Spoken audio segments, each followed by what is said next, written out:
asalaamu calaykum waraxmatullaahi tacaala wabarakaatuhu kusoo dhawaada youtube channelkayga waa aniga walaashin xafsa halka aad naga daawaneysaan waa xafsa channel alaaba barnaamijkan waxaa idin soo gudbisa isla aniga waa walaashin xafsa sayid soo dhawaada meel walba aad joogtaan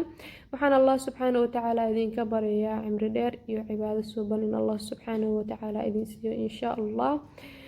bisha barakeysan ee ramadaan inaan ka wada faa'iideysano ayaan rajeynayaa insha allah fadlan channelka haddii aad ku cusub tahay subscribe saar haddii aad hore nala joogto like saar la wadaag asxaabtaada nabiga sallallahu calayhi wasallam wuxuu dhahay wixii aad naftaada la jeceshahay la jeclaa walaalkaada insha allah wixii fikradaada ee comments hoos noo wareeb insha allah waxaan qaadan doonaa soonka iyo axkaamtiisa qaybtii 8aad insha allah qofka sooman waxaa laga doonayaa inuu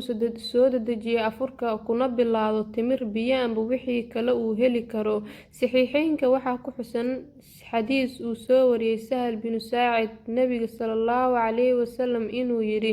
dadka waxa ay ku sugan yihiin kheyr goorta ay soo dejiyaan afurka Allah wuu aqbalaa ducada qofka sooman gaar ahaan xilliga afurka sunooyinka Abi Daawud waxaa ku xusan in Cabdullah ibn Umar uu yiri nabiga sallallahu عليه وسلم مركو أفور وحو أورنجري ذهب الظمأ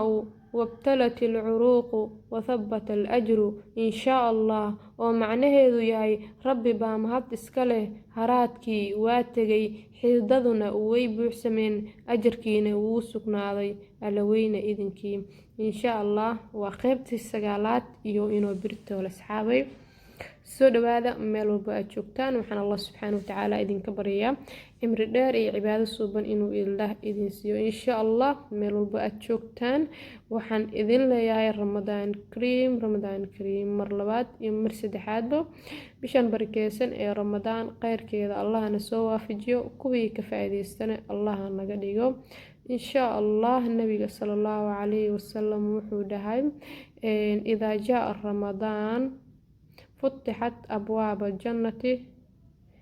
وغلقت أبواب النار waxaa la furaa albaabada jannada haddii ramadaan uu yimaado waxaa la furaa albaabada jannada waxaana la xiraa albaabada naarta sidoo kale shayaadiintana waa la xirxiraa